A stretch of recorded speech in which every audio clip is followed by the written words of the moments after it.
is Miss Inferno, and welcome to the Hot Spot. Today I'm here to give you the latest, greatest, hottest urban entertainment news, and I wanted to kick off today's show by giving you a review of Marlon Wayans' A Haunted House. Now, the movie is starring, of course, no other than Marlon Wayans.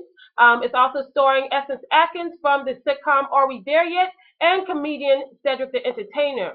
Now, the film was awesome. It was hilarious. It is a parody of all the scary movies from the past and from the present. And it was so funny that I laughed so hard that I cried in the movie theater, and practically the whole theater laughed with me from the very beginning all the way to the end. That's how you know it's a good film. So if you're looking for something hilarious to watch because you love comedies, or if you're having a bad day and you need to pick me up, I definitely recommend the film. But do keep in mind that it is rated R, meaning that it does contain vulgarity and crude comedy and nudity. So if you can't handle that, I don't suggest you see it. But overall, I give the movie 2 big thumbs up. It was hilarious. Definitely check it out and give it a shot. Now, I also wanted to give a review of Love and Hip Hop reality TV show season 3, which just premiered last week. It comes up on Mondays, I believe, at 7 Eastern. And it's just completely different from the last 2 seasons because the entire cast has basically left. Now, as you know, the original Love and Hip Hop New York focused on the life of Jim Jones and his girlfriend Chrissy Lampkins and Mama Jones. And it also focused on the interesting relationship between stylist Erica Bustamante and her I don't even know what to call him, husband or boyfriend, life partner, Fabulous. But and also up and coming artist from California, Samaya Reese. Now the cast has left. You know, Chrissy got her own spin-off show, and she took Erica Bustamante with her. So now we're just left with boring Olivia Longett, and entertainment managers Yandy Smith, and also Rich Dollars. That's the only original cast left. And the new cast includes such individuals as Winter Ramos, Rashida Ali, Kaylin, Jen the Pen, former good artist Consequence,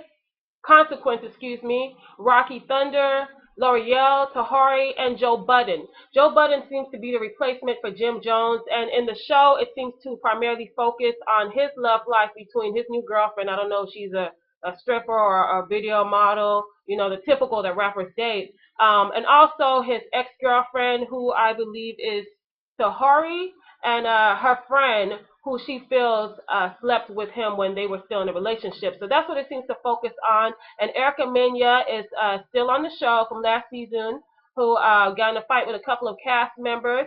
So she's actually still on the show and still causing drama, but it's just not as entertaining as it was when we had Chrissy and Jim Jones and funny, crazy Mama Jones and Erica Bustamante and Fabulous. You know, he didn't really make a lot of appearances, but just following her fascinating relationship is what made the show interesting.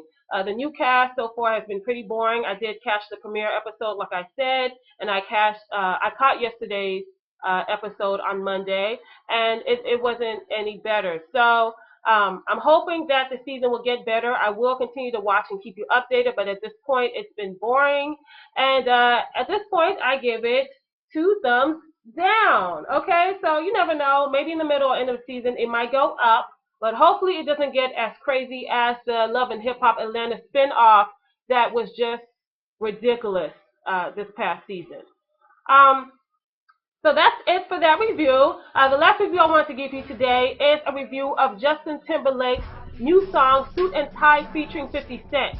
I know what you guys are thinking. Oh my gosh, Justin is back. You thought he had left permanently and was doing movies full time. But this song is not what I recall, Justin Timberlake making in the past. It's just all over the place. It's the best way to describe it. He tried to combine 3 different genres of music into one song, but it just didn't come out as cohesive as it should have. It's just weird, honestly. In the beginning, it opens up with Chopped and Screwed, and then it goes into old school, and then it goes into hip hop, modern day hip hop towards the end with Jay-Z rapping at the end of the song. It just didn't sound that great. My favorite part of the song was the hip hop part at the end where the beat changed a little bit and Jay-Z was rapping. But I don't know, something about it just doesn't work. It doesn't sound good. Oh, and I forgot to mention that the whole song he was singing like Robin Thicke. So I don't know if he's having an identity crisis or whatnot. But Justin needs to get back to the type of music he used to make before, okay? Because this new song is not working. Hopefully the future singles he releases will be a lot better than this. But at this point, I give the song one thumb up and one thumb down, and that's simply because the song isn't horrible, but it's not great either. It needs some work. Alright, so that's it for the reviews, and now we're going to move into celebrity relationships. Ding, ding, ding! Sander Wang too. Ass tight denim and some dunks. I'll show you how to do this, young. No papers, catch papers, get high. Out Vegas, Tuesdays on doubles, ain't looking for trouble. You just got.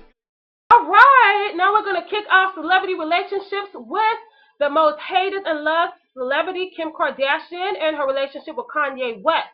Now, recently, she stopped by NBC's Today Show to discuss her pregnancy, her relationship with Kanye, and her due date. She is due in July, and she did discuss that her pregnancy was unexpected, which should shut down rumors that she got pregnant on purpose to make her ex Reggie Bush jealous because he recently got his Kim Kardashian lookalike girlfriend pregnant. She said that she has had the same fertility issues that her sister Khloe Kardashian is experiencing, so she never expected to even get pregnant at this point, and she did, and it was a pleasant surprise.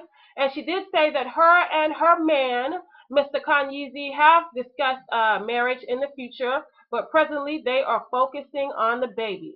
Now, honestly, I don't feel like Kanye would ever put a ring on Kim Kardashian's finger, but that's just my opinion. It could happen, but I'm glad she got her baby out of the relationship, whether it works out or not. Okay, on to more relationship gossip and juice. Now, apparently, Jordan Sparks and Jason Derulo have been dating for the past year, but have kept the relationship under wraps. And they just recently came out. I think they made an appearance on Wendy Williams in November to discuss their relationship.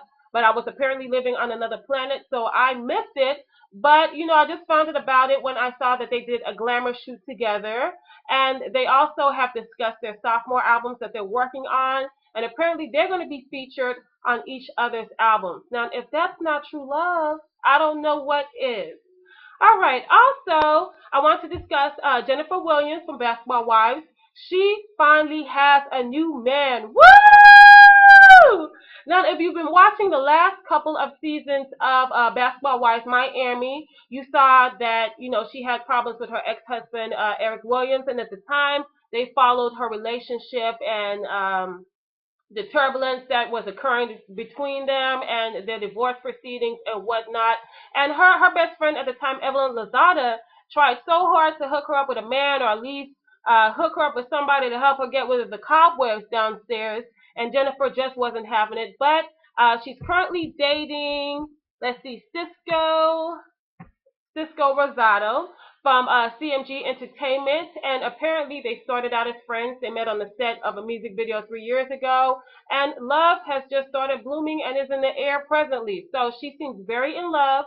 She did do a Sister to Sister Entertainment interview where she talked about her relationship with him and how they met, and she was just gushing. So I wish Jen the best, and I'm glad she has found somebody and has moved on and is getting rid of them cobwebs downstairs.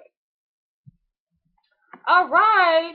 I think that's it for celebrity. Oh no, I can't forget this. I'm sorry. I was gonna wrap it up, but I want to mention that Kobe and Vanessa Bryant are giving it another go.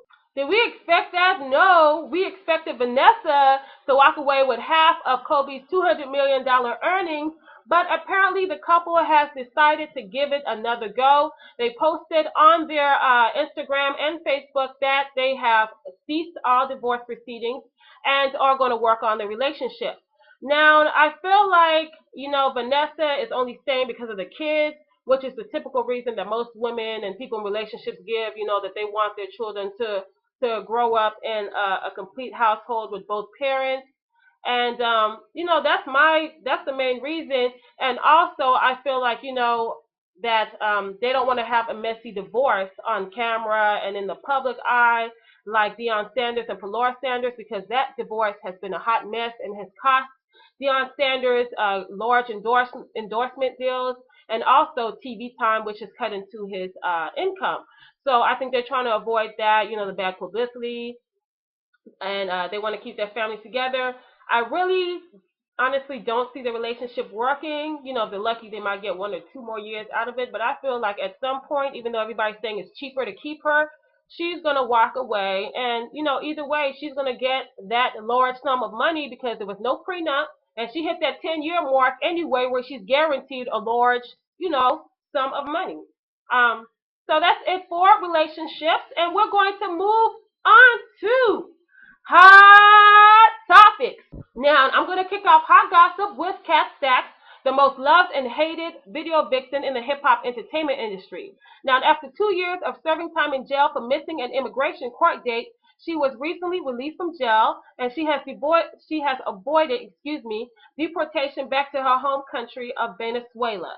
And this is all due to the fact that she was able to create a media buzz, and which helped her case because at one point the government had decided to deport her back to Venezuela because they felt like she was being a nuisance here in the U.S. They saw her videos online about her sexual exploits and experiences with these rappers and how she was outing them.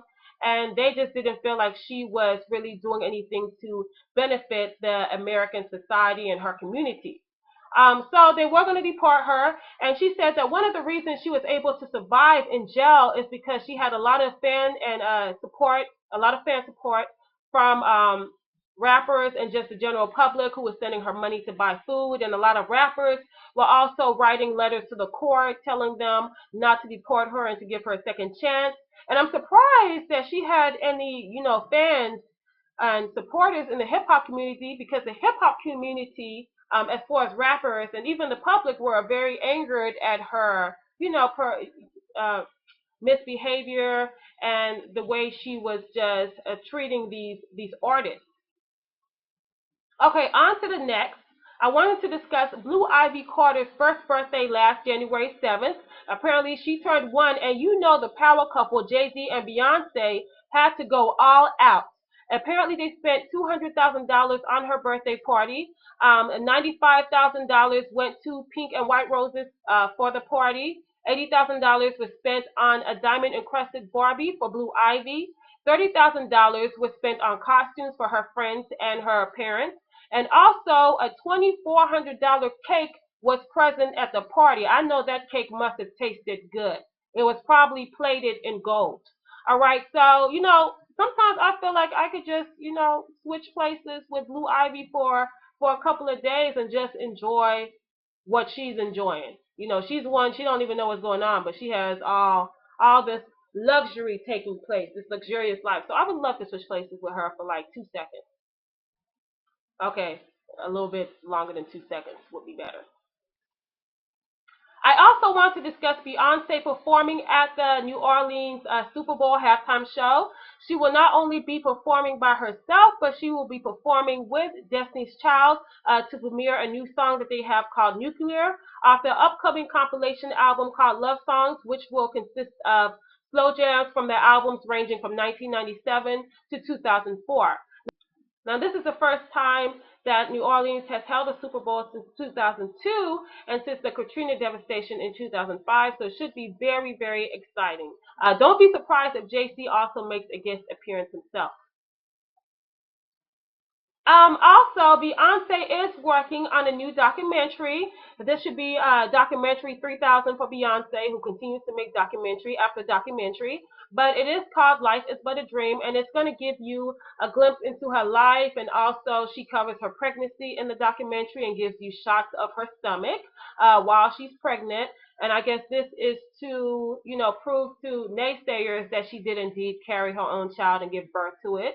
But regardless, there's still going to be people who believe she did and didn't. A lot of people are saying, why did she wait so long to show footage like this? And, she should have went public about it a long time ago. Yada, yada, yada. At the end of the day, Beyonce, it's not going to work. Some people will still believe it and some won't. It is what it is.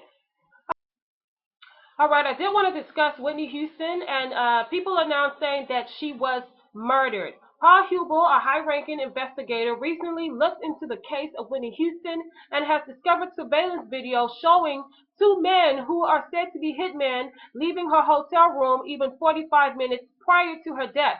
Apparently, Whitney Houston owed $1.5 million to two drug lords who had been trying to collect it from her for a while, and they were even harassing her, up until the point of her staying at the hotel. And these two hitmen were seen in the hotel harassing her friends as well, and even leaving her room 45 minutes prior to her death.